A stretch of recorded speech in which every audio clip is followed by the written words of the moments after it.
Indian rupee sharply decline कर रहा है और जल्दी ही आपको देखने को मिल सकता है कि $1 की कीमत जो है वो ₹100 से ज्यादा भी हो सकती है।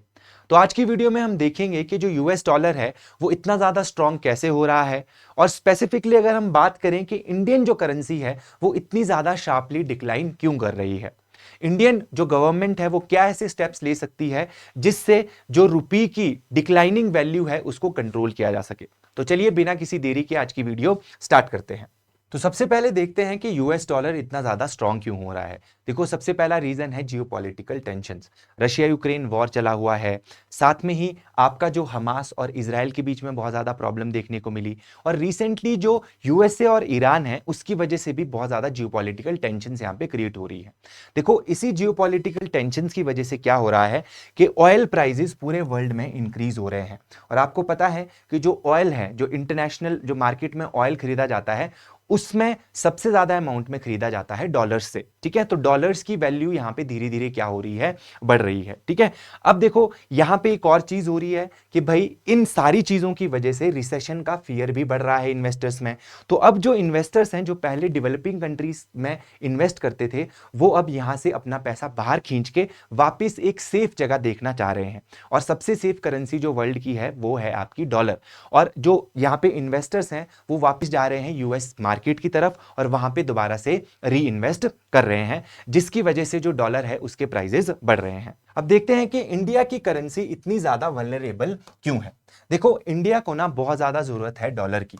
क्यों ज्यादा जरूरत है डॉलर की? देखो, इंडिया अपनी 80% एनर्जी नीड्स के लिए बाहर वाली कंट्रीज पे डिपेंड करता है, जैसे कि मिडिल ईस्ट कंट्री हो गई, यूएसए हो गया, रशिया हो गया। इनसे हम लार्ज अमाउंट में जो क्रूड ऑयल है उसको इंपोर्ट करते हैं, है ना। सबसे पहला हो गया क्रूड ऑयल। इसके अलावा देखो यहां पे क्या है, इलेक्ट्रॉनिक्स एंड चिप्स भी जो है वो भी हम बाहर से मंगाते हैं। साथ में फूड एंड फर्टिलाइजर जैसे कि एडिबल ऑयल हो गया, फर्टिलाइजर्स हो गया, गोल्ड हो गया, ये भी हम बाहर से क्या करते हैं, इंपोर्ट करते हैं। तो देखो, आपको कुछ टाइम पहले मोदी जी का एक भाषण याद होगा जिसमें उन्होंने बोला था कि सोना कम खरीदो, बिकॉज हमको सोना इंपोर्ट करना पड़ता है और उसमें डॉलर ज्यादा खर्च होते हैं। और उसकी वजह से क्या हो रहा है, डॉलर की वैल्यू भी इंक्रीज हो रही है और इंडिया के पास भी डॉलर कम हो रहे हैं, हमारा फॉरेक्स रिजर्व नीचे जा रहा है। ठीक है, तो आई होप आपको इतनी चीज समझ में आई होगी। देखो, इन सब में ना जो सबसे इंपॉर्टेंट फैक्टर है वो है ऑयल प्राइसेस। देखो, अगर ऑयल प्राइसेस बढ़ते हैं ना तो उसका ट्रिकल डाउन इफेक्ट आपको पूरे सेक्टर में दिखता है। अगर ऑयल के प्राइसेस बढ़ेंगे तो देखो डॉलर्स की ज्यादा नीड पड़ेगी, डॉलर की ज्यादा नीड पड़ेगी तो देखो रुपए की वैल्यू डाउन होगी, और रुपए की वैल्यू अगर डाउन हुई तो यहां पे आपको इन्फ्लेशन ज्यादा देखने को मिल सकती है। ठीक है, तो कहीं ना कहीं ऑयल प्राइसेस पे बहुत ज्यादा चीजें डिपेंड करती हैं, है ना। अगर ऑयल प्राइसेस बढ़ते हैं तो उसका इंपैक्ट आपको पूरे सेक्टर्स, पूरी इकोनॉमी में देखने को मिलता है। तो चलिए अब बात करते हैं इंपोर्टेड इन्फ्लेशन की और करंट अकाउंट डेफिसिट की। देखो, अगर रुपये की वैल्यू वीक होती है तो इंपोर्ट कॉस्टलियर हो जाते हैं, यानी जो चीजें हम बाहर से मंगाते हैं जैसे कि एडिबल ऑयल्स हो गए, फर्टिलाइजर्स हो गए, इलेक्ट्रॉनिक्स हो गए, इनके प्राइसेस बढ़ जाते हैं और ये इफेक्ट आपको पूरी इकोनॉमी में देखने को मिलेगा, इन्फ्लेशन आएगा। इसी इन्फ्लेशन को बोलते हैं इंपोर्टेड इन्फ्लेशन। ठीक है, अगली अगर बात करें हम करंट अकाउंट डेफिसिट की, तो अगर किसी कंट्री के इंपोर्ट्स ज्यादा रहते हैं और एक्सपोर्ट्स कम रहते हैं तो वहां पे करंट अकाउंट डेफिसिट आने के चांसेस बढ़ जाते हैं। देखो क्या होता है ना कि जब हम एक्सपोर्ट करते हैं, ठीक है, तो एक्सपोर्ट जब हम करेंगे तो हमारे को डॉलर्स मिलेंगे, यानी हमारा फॉरेक्स रिजर्व बढ़ेगा।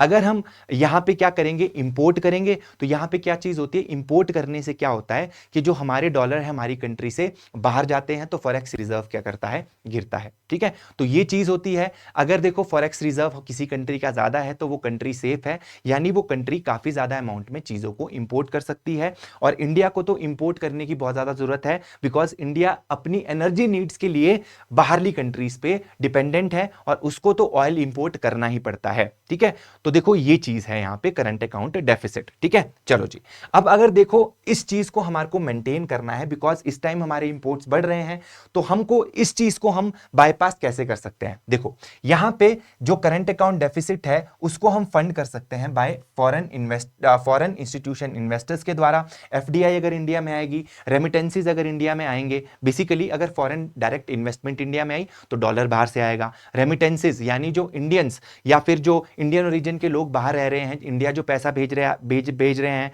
अगर वो इंडिया में ज्यादा पैसा आएगा तो कहीं ना कहीं जो हमारा फॉरेक्स रिजर्व है वो बढ़ेगा और करंट अकाउंट डेफिसिट आने की जो पॉसिबिलिटी है वो क्या हो जाएगी, कम हो जाएगी। ठीक है, अगर देखो यहाँ पे इन्वेस्टर्स जो हैं मनी इंडिया से बाहर खींच लेते हैं तो कहीं ना कहीं रुपी की वैल्यू शार्पली आपको वीक होते हुए दिखेगी। अब देखो इंडिया पे इस टाइम क्या हो रहा है ना कि डबल प्रेशर है।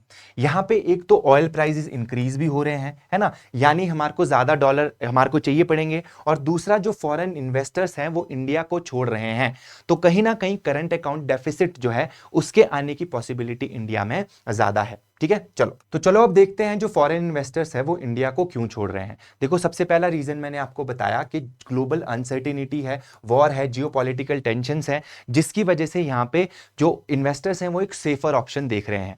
अब दूसरी चीज ये है कि जो यूएस है, यहाँ पे जो यूएस बॉन्ड्स हैं वहां पे ज्यादा अच्छे रिटर्न्स मिल रहे हैं। ट्रेडिशनली क्या होता था, देखो ना, यूएसए बहुत कम इंटरेस्ट रेट प्रोवाइड करता था, तो इन्वेस्टर्स यहाँ पे ज्यादा इन्वेस्ट करना प्रेफर नहीं करते थे, बट रिसेंटली इन्होंने अपने जो रेट्स हैं उनको बढ़ाया है, यानी अगर इन्वेस्टर्स यहां पे इन्वेस्ट करेंगे तो उनको ज्यादा रिटर्न मिलेगा। ठीक है, तो इस वजह से भी लोग कहां की तरफ देख रहे हैं, यूएसए की तरफ देख रहे हैं, जिसकी वजह से जो डॉलर है उसके प्राइसेस भी क्या हो रहे हैं, आपके बढ़ रहे हैं। देखो हमने इतनी सारी प्रॉब्लम्स तो देख ली, पर अब देखते हैं कि इंडियन रुपी को स्टेबलाइज कैसे किया जा सकता है। तो देखो यहां पे कुछ सॉल्यूशंस हैं, अगर ये चीजें हो जाए तो कहीं ना कहीं इंडियन रुपी जो है वो ज्यादा फॉल नहीं करेगा।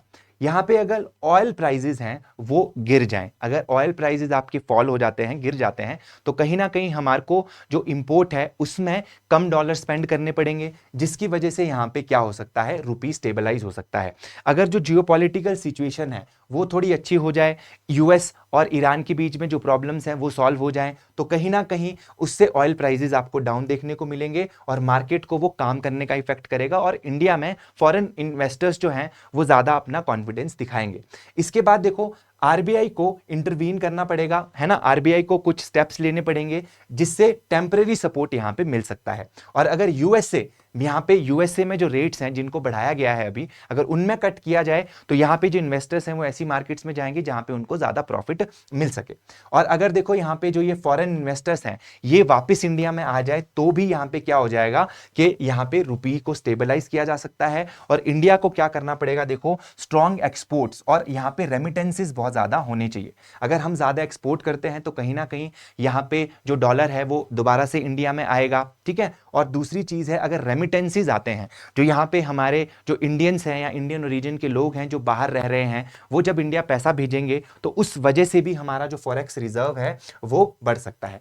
अब मैं आपको बताऊं जो रेमिटेंसेस है उसमें जो इंडिया है वो सबसे ज्यादा रेमिटेंसेस पूरे दुनिया में इंडिया को ही मिलते हैं। अगर मैं बात करूं तो कितने रेमिटेंसेस मिलते हैं, तो 130 बिलियन प्लस, ठीक है, बिलियन डॉलर प्लस जो है, मतलब $130 से भी ज्यादा यहां पे रेमिटेंसेस इंडिया में हर साल आते हैं। ठीक है, तो ये फैक्टर्स थे जिनसे इंडिया यहां पे क्या कर सकता है, इंडिया की जो वैल्यू है वो, इंडिया की करेंसी की जो वैल्यू है वो स्टेबलाइज कर सकती है। तो आज के लिए इतना ही। आई होप आपको वीडियो बहुत अच्छी लगी होगी। तो अगर आपको इसी तरह की वीडियोज और चाहिए तो आप हमारे चैनल को फॉलो कर सकते हैं। मिलते हैं आपसे नेक्स्ट सेशन में।